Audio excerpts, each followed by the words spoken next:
What's going on, everyone? Raptor Rising here with some more Gray Zone Warfare news for you. Let's talk about 0.3 Winds of War. This promises to be one of the most exciting updates to Gray Zone Warfare so far. We've got a lot to unpack here, so let's get into it. Okay, so for 0.3, the biggest change is moving the lore to 0.4 and beyond, and making 0.3 more action-packed with a big focus on PvP. The biggest part of this is going to be combat outposts, or COPs. The objectives there will be to capture and hold these combat outposts throughout the map. There will be two types. Small COPs, which basically have the intent to spawn and restock so that you can go back out on bigger raids. And then there will be 9 bigger COPs that will be heavily guarded and quite a challenge to pull off. It's pretty cool. If you die, you'll respawn at the closest COP that's next to you. And what's awesome too here is this will also work for PvE as well. So if you have two different factions trying to take down a COP, it'll be a shared COP between the two factions. Obviously in PvP, it's all or nothing. You either have the COP or you're dead. The big COPs will also access a new vendor who will collect lost loot, repair it, and sell it. Now, once you have that vendor unlocked, you'll be able to purchase from him for the entire faction. He'll unlock for your entire faction, and you'll be able to get probably a really good chance at very high loot because of the nature of the raids.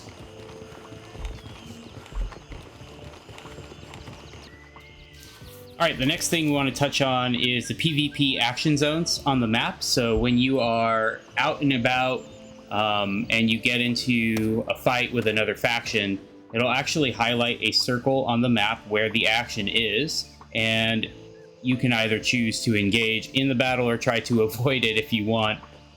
They're going to kind of play with the radius of it. Right now it's 100 meters, I think 200 meters, but as the fight's evolving and the positions are changing, that circle will actually kind of follow the action.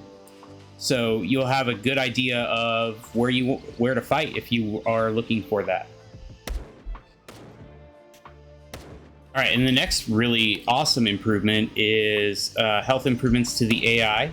So they'll be implementing new animations to indicate when an AI is in a critical state. So they'll be stunned, and breathing really hard. They'll be kind of deal with that. They're also going to implement guts as an organ. So if you shoot someone in the stomach, they will take damage there now instead of just kind of being a bullet sponge in that area.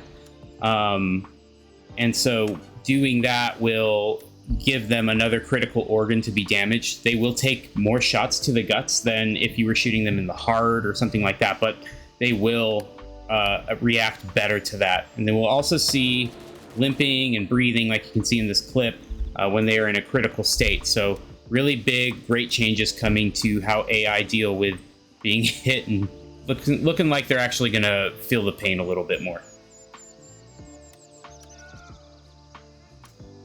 I am personally very excited for this next update. They're going to be introducing dynamic weather, and so we're going to start seeing rainstorms. We're going to see light drips, heavy sideways rain, clouds, things that'll block the night sky, actually validating the need for night vision goggles out in the jungle. It's going to be an amazing experience walking around and looking at all of the storms and how the environments change. I mean, just look at this clip here. It's phenomenal. I can't express to you enough how excited I am for the weather. Okay, so this next feature, I've seen a lot of people request, like on Reddit and in the Discords, and just in general, people thought it would be a really good gameplay mechanic, and so the devs are listening, and here it is. Dragging your teammates away from harm when they're in a coma state so that you can try to revive them in cover. How cool is this? Look at these animations. I'm really curious to see how this is going to play in practice, but this looks damn good. I'm pretty impressed here. Another popular request I've seen that the devs are implementing is the ability to track gear in the wild. So you'll be able to put a tracker on weapons, vests, etc. It's not like insurance, like in Tarkov or something like that, but you'll be able to see your gear in the wild. If you die, you'll be able to figure out where it's at and get to it. So if you get killed in PvP, there's a lot of interesting gameplay mechanics that can come from this. Say the guy realizes that it's a tracked item, because it will give you a warning if you pick up a tracked item. They'll be able to see that, and they can either drop it and run, like, oh crap, I didn't want to do that, or they can drop it and wait for you to come for it and ambush you again if they're sadistic, or they can just try to run away with it. But in any case, you as the owner of those tracked items will be able to see that on the map. So kind of a really cool mechanic they've got in there. So those are some of the really big changes that they had video for in the presentation, but there's also some other stuff that's going to be really great. For example, you'll be able to do missions out and about, and then when you finish a task, you'll be able to turn it in out in the field and be able to pick up a new task while outside of base as well. So you'll really be limited based on just the amount of food, health, and ammo that you have, versus having to go back to base and being super tedious, going back and forth after you collect one thing. So especially in the late game, like when you have a bunch of tasks all the way on the other end of the map and you finish one, then you have to go all the way back. Yeah, that's going to be a thing of the past. So you'll be able to stay in mission on raid much longer in 0.3. So that's something that's really worth looking forward to.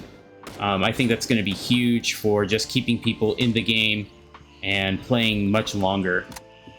All right, let's talk about some other stuff. They're going to have squad and faction challenges being put in.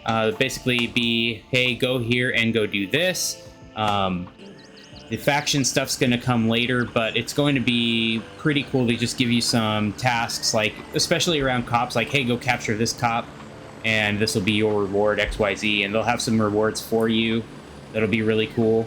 Just like completing a basic task, really, but focusing more on the squad aspect of it and rewarding everyone. They did briefly touch on shared objectives, shared tasks, and that's still a work in progress. I think they're still trying to figure out exactly how they're going to implement that, because right now it works for some things and it doesn't work for other things. So that's going to be a work in progress, to be seen if we'll get that in 0.3. But it's on the way. Feedback for friendly. So here's another interesting topic, especially focusing on PvP. Your faction will probably have armbands so that you'll be able to identify a teammate. They talked about maybe getting some kind of feedback loop for if you're shooting toward a friendly, letting you know that you're doing that through some kind of audio cue. It obviously would not do that for enemy factions, so just to help try to eliminate some of the situational awareness issues and not having to constantly check your map for where friendlies are. So that'd be a pretty cool tweak for PvP action specifically. And then they're just gonna kind of play with that and see how it goes, implementing it, revise as necessary. The last big thing, and this is going to be an iffy, but they're going to try to do it. They're talking about putting mortars in the game. So late game stuff, you've got tons of money, like me right now. I'm level 50 and I have like $2 million. What am I going to do with that? Well, I'm going to be able to call in freaking mortar strikes, dude. So I'm going to get access to high explosive, illumination, and white phosphorus mortars. These will provide some kind of extra loop mechanic.